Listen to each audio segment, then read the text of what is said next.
जय हिंद साथियों, कैसे हैं आप लोग? बढ़िया हैं।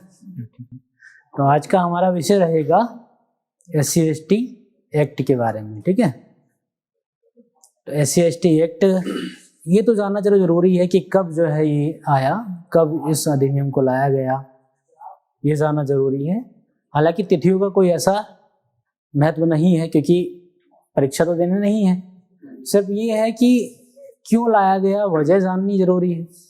महत्व क्या है इसका, किसके लिए लाया गया, ठीक है, ये सारी बातें जानेंगे। और वर्तमान में क्या इसका उपयोग और दुरुपयोग भी किया जा रहा है कुछ लोगों के द्वारा, उनके विषय पर भी चर्चा करेंगे। ठीक है, ये जो तिथिया वाला मामला है, तिथियों से बचेंगे कि कब लाया गया था, क्या हुआ था, इतना ही जानने के बाद में ये नहीं कि भाई इतने संशोधन हुए, ये हुआ, उस पर अगर थोड़ा बहुत बनेगा मामला तो बात करेंगे, वरना उस पर नहीं। मेन चीज़ ये है क्योंकि पुलिस विभाग में रहते हुए ये जानना ज़रूरी है कि वास्तव में जो SC/ST एक्ट जो अधिनियम है किसके लिए ज़रूरी है। और फिर अंत में जो है आप लोगों की राय विचार उस पर बात कर लें। कुछ लोगों के विचार रहेंगे कि ये गलत है, कुछ कहेंगे सही है, तो उन विचारों पर बात कर ली जाएगी। ठीक है, तो पहले इस अधिनियम को समझने से पहले इतिहास को जान लेंगे।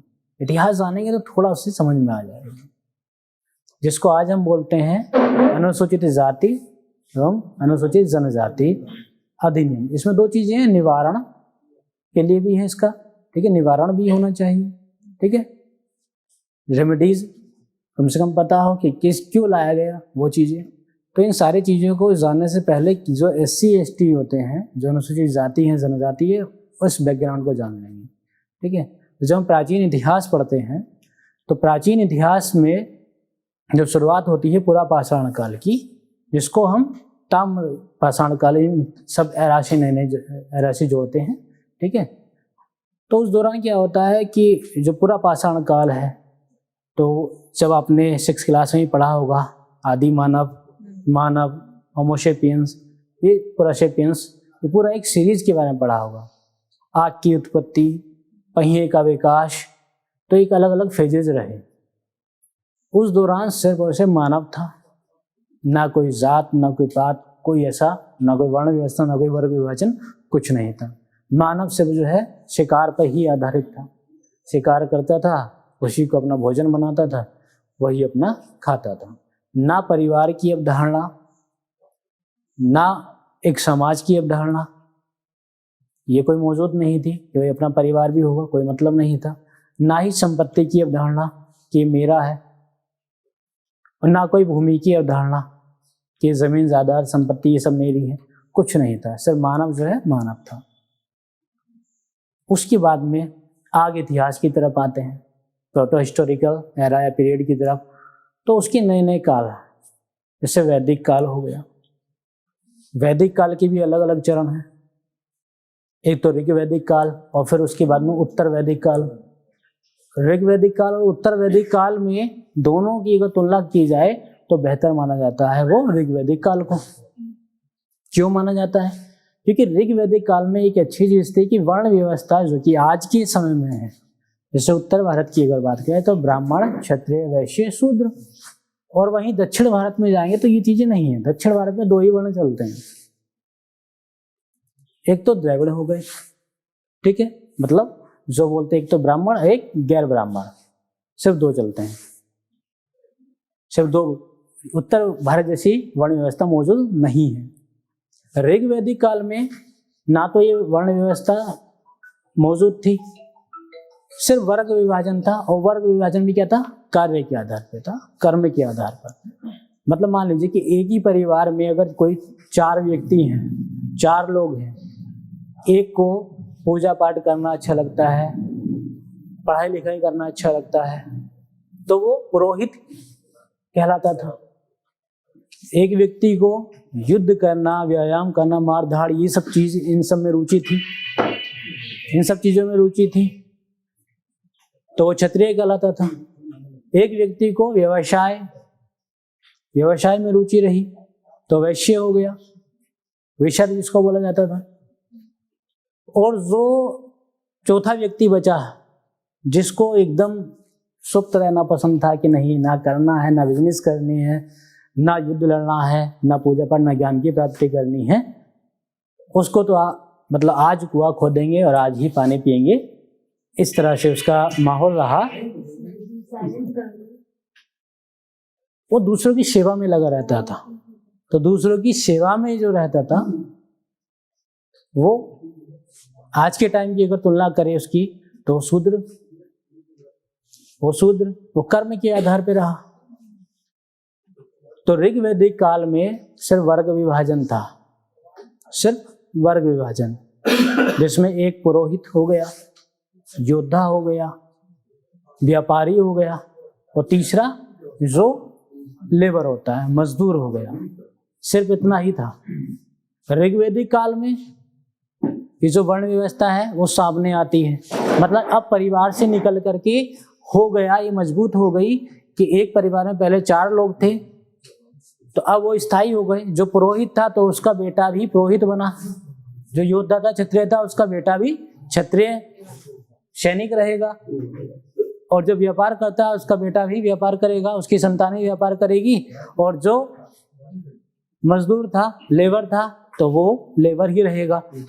तो ये जो बड़ी व्यवस्था है सामने आ जाती है उत्तर वैदिक काल से। उत्तर वैदिक काल में जब एक कोई चीज फिक्स कर दी जाए कि भाई ये काम ये करेगा, तो ऐसे में मान लीजिए कि अगर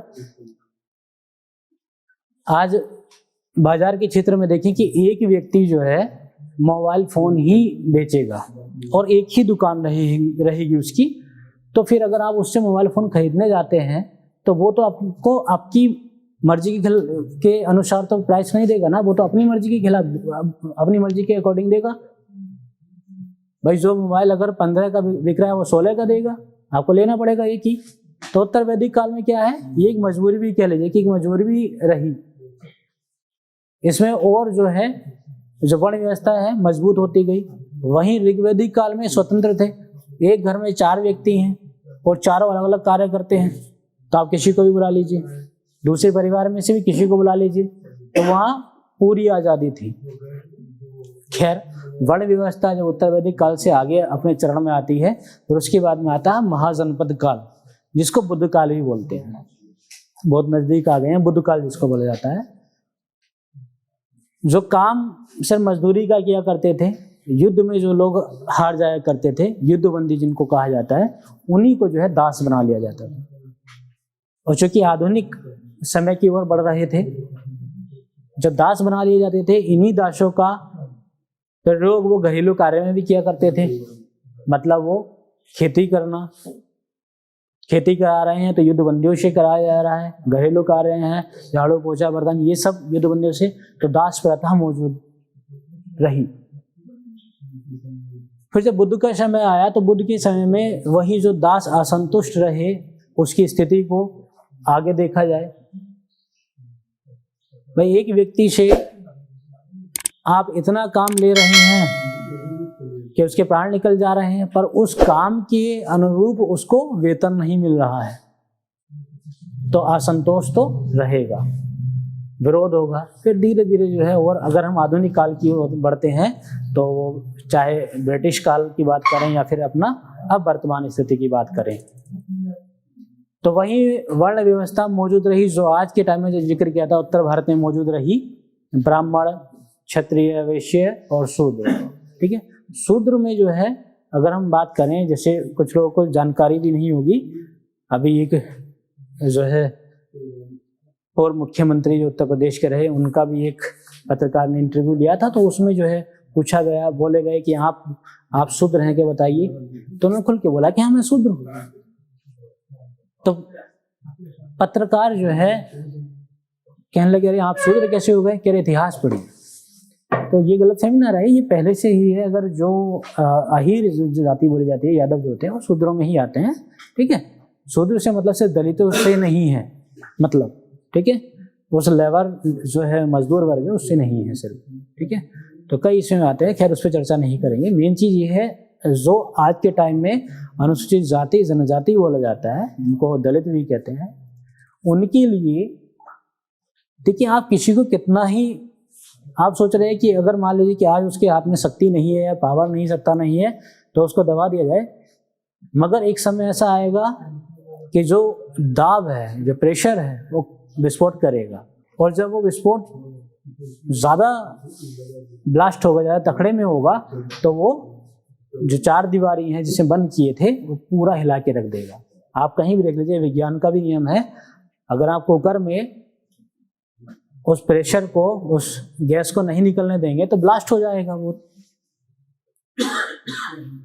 तो फिर जैसे हमारा संविधान बना है, डॉक्टर भीमराव अंबेडकर ने इस चीज का विशेष ध्यान रखा कि जो एक तबका है, जो सदियों से, जो वर्षों से दबा कुचला चला आ रहा है, उसके उत्थान के लिए कुछ नियम, कुछ कानून, कुछ अधिनियम बनाए जाएं, ताकि भविष्य में जो पिछड़े लोग हैं, जो गरीब लोग हैं, जो जनजाति समुदाय हैं, जो अनुसूचित जाति है, उनको आगे लाया जा सके। तो फिर शुरुआत होती है, संविधान में ही शामिल किया जाता है SC/ST एक्ट 1989 को। सितंबर 1989 में इसको लाया गया, ठीक है। तो अगर कोई पूछ ले, जैसे हम बता दें कि हाँ इसका भी 112 में जाएगा फीडबैक, तो आप लिखना चाहे तो इसको इतना एक लाइन लिख सकते हैं। 1989 सितंबर 1989 में। उसके बाद से संशोधन इसके शुरू होते हैं, संशोधन हुए। अभी अगर 2018 की बात करें तो मार्च 2018 में आपने देखा होगा जगह जगह पर जो अनुसूचित जाति के लोग हैं उन्होंने धरना प्रदर्शन किए, चाहे वो मध्य प्रदेश हो, ठीक है, चाहे अगर आपने सुना होगा जो पटेल आंदोलन है, पटेल आंदोलन भी इसी के दृष्टिगत। तो मार्च 2018 में जगह जगह पर आंदोलन हुए। उसकी वजह क्या थी? उसकी वजह ये रही कि मार्च 2018 में दरअसल संसद ने इस SC/ST एक्ट अधिनियम में एक बड़ा संशोधन किया, और उस संशोधन में ये बताया गया कि जैसे 1989 के अधिनियम में ये था कि अगर कोई सूचना मिलती है, कोई SC या ST का कोई व्यक्ति अपनी शिकायत लेकर थाने पर आता है तो FIR दर्ज करनी पड़ेगी, और उसकी जांच कम से कम एक राजपत्रित अधिकारी के स्तर का जो भी अधिकारी होगा, पुलिस अधिकारी, वो करेगा। तो ये नहीं था कि पहले जांच हो, पहले FIR दर्ज होगी, उसके बाद जांच प्रक्रिया शुरू होगी, उसके बाद निर्णय होगा कि हाँ क्या सही है क्या गलत है। 18 में क्या हुआ? 18 में ये सारी प्रक्रिया को बदल दिया गया। मतलब पहले जांच होगी, उसके बाद पुलिस जांच में अगर सही पाया गया तो तब जाके जो है FIR दर्ज होगी। इसीलिए क्या है, आंदोलन हुए जगह जगह पर, क्योंकि इसमें ये था कि जो अनुसूचित जाति के लोग हैं, अनुसूचित जनजाति के लोग हैं, देखिए आर्थिक रूप से कहीं ना कहीं पिछड़े हैं। अगर आप लोग की बात करें तो कहीं ना कहीं पिछड़े हैं। तो ये हो रहा था कि इनके पास पैसा भी नहीं है, ताकि ये कानून व्यवस्था, जो माना जाता है कि कानून व्यवस्था, कुछ लोग कहते हैं कि बहुत महंगी है, पुलिस की प्रक्रिया बहुत महंगी है, तो इतना पैसा नहीं होता कि उस प्रक्रिया में वो आ जाएं, या भ्रष्टाचार के लिए वो पैसा दे दें या खुद शिकार हो जाएं। उनके पास इतना पैसा नहीं है। तो जब पैसा नहीं है तो वो न्याय भी हासिल करना बड़ा मुश्किल होता, ये व्यवहारिक तौर पे। तो धरने प्रदर्शन हुए, ये मांग की गई कि जो 1989 का अधिनियम था उसको पुनः जो है उसी रूप में लाया जाए। तो ठीक एक महीने बाद, एक महीने का आंदोलन चला और सैकड़ों लोगों की जानें गई धरने प्रदर्शन में, सभाओं में सैकड़ों लोग मरे। उसके बाद फिर से जो है संसद ने संशोधन करके और माननीय उच्चतम न्यायालय ने अपने जो पुराने फैसले को बदला और बताया गया कि ये जो अधिनियम है 1989 का, वही उसी तरह से रखा जाएगा, इसमें कोई संशोधन नहीं है, कोई जो है फेरबदल नहीं किया जा सकता। आधार ये माना। अब ये बात आती है कि नहीं, कुछ लोग कहते हैं आप में से कि ये जो है गलत है, इस नियम से कुछ लोगों को गलत तरीके से फंसाया जाता है, झूठा फंसाया जाता है। तो जो विचार आप लोग भी रखते हैं कि हाँ ये गलत तरीके से फंसाने वाला एक अधिनियम बनाया गया है, जो कि SC/ST नहीं है, उनके अलावा जो लोग हैं उनको गलत तरीके से फंसाया गया है, तो ये मत आया कोर्ट के सामने तो कोर्ट ने इस पर अपना विचार दिया कि देखिए हम इस बात को मान लेंगे कि चलो ठीक है, कोई व्यक्ति झूठी रिपोर्ट लेकर के आता है, झूठी शिकायत लेकर के आता है कि हाँ मेरे साथ जो है किसी ने गलत किया है या उस जाति के ने फला जाति के ने गलत किया है, ये मान लेते हैं, चलो वो झूठी है शिकायत। मगर क्या ये सारी शिकायतें झूठी हैं?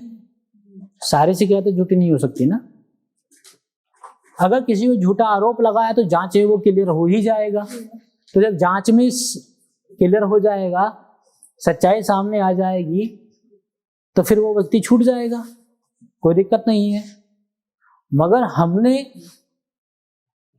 ये फैसला सुना दिया कि नहीं, सबसे पहले जांच होगी, और चूंकि वो व्यक्ति गरीब है, वो पैसा नहीं दे सकता, वो खरीद नहीं सकता न्यायपालिका, ऐसे सवाल उठते हैं कि वो किसी को नहीं खरीद सकता है, उसके लिए न्याय बहुत दूर है, तो उसको तो न्याय नहीं मिला। जबकि हमारा संविधान कहता है कि 1000 अपराधी छूट जाएं, उससे कोई दिक्कत नहीं है, मगर एक बेगुनाह को अगर सजा मिलती है तो इससे बड़ा पाप नहीं है। 1000 जो दोषी को छूट गए हैं कोई दिक्कत नहीं, वो कहीं ना कहीं प्रक्रिया में आएंगे, कभी ना कभी तो आएंगे, उनको सबक सिखा दिया जाएगा।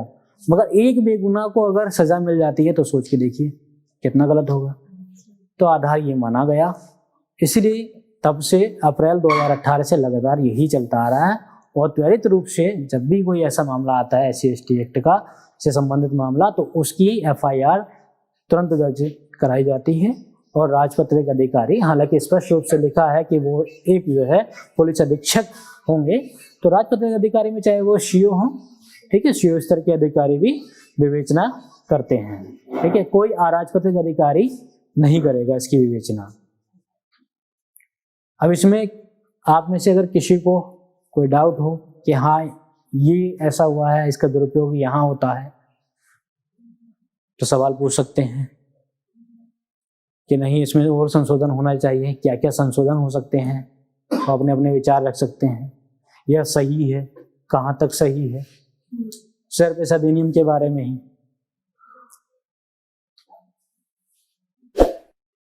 कोई है किसी के मन में सवाल किसी भी तरह का? ऐसा सवाल नहीं है। देखिए जो खाकी वर्दी है, खाकी वर्दी बड़ी अहम भूमिका निभाती है किसी को न्याय दिलाने में। अगर ईमानदारी से अपना काम करे तो हर एक उस व्यक्ति को न्याय मिल सकता है जो अपेक्षा करता है पुलिस से, वो न्यायपालिका से, न्याय व्यवस्था से। और अगर ईमानदारी से काम ना करे तो उस एक व्यक्ति या उस हर व्यक्ति जो न्याय की अपेक्षा करता है वो कभी भी न्याय नहीं पा सकता। इस खाकी वर्दी कलम में इतनी ताकत है। भाई सबसे पहले जो प्रारंभिक जांच होती है तो पुलिस के द्वारा ही होती है। पुलिस जो लिख दे, विवेचक जो लिख दे, वही आगे जाएगा। उसी की बिना पे जो है न्यायपालिका न्याय करेगी, फैसला सुनाएगी, तो अहम भूमिका निभाती है। और कहने को कुछ भी कहते रहे, जो सबसे एक मजबूत कड़ी है, जो रीढ़ की हड्डी बोली जाती है सिपाही इस पुलिस विभाग की, तो इसका भी बड़ा अहम रोल होता है। क्योंकि आप देखो कार्यालय पे मौजूद जो रहते हैं तो वो इसी रैंक के लोग रहते हैं। तो लिखा पढ़ी यहीं से शुरुआत होती है, पहली सीढ़ी है। तो आप लोग भी एक बेहतर भूमिका निभा सकते हैं किसी को न्याय दिलाने में। अब वो न्याय की प्रक्रिया ये नहीं कि सिर्फ जो है कागज से ही शुरू होती है, बहुत पहले से शुरू हो जाती है। जब से आपके पास कोई शिकायत आती है, आपके पास शिकायत आई, मान लीजिए कोई ऐसा व्यक्ति है जो सवर्ण जाति का है या उच्च जाति का है और उसके मन में पूर्वाग्रह बैठा हुआ कि ये लोग जो हैं चोर होते हैं, ये लोग ऐसे ही होते हैं, इनको कितना भी सुधारा जाए ये नहीं सुधरने वाले हैं, ये लोग झूठा ही केस लेकर के आते हैं। अगर ऐसा पूर्वाग्रह बैठा है उस व्यक्ति के मन में और कोई अनुसूचित जाति या जनजाति का व्यक्ति उसके सामने अपनी समस्या लेकर के आता है, तो ऐसा व्यक्ति उस पीड़ित व्यक्ति की बात को एकदम नजरअंदाज करेगा। पहली बार वो मानेगा ही नहीं कि ऐसा हुआ था, कि नहीं तुम लोग तो ऐसे होते ही हो, तुम्हारे साथ तो ऐसा होना ही चाहिए।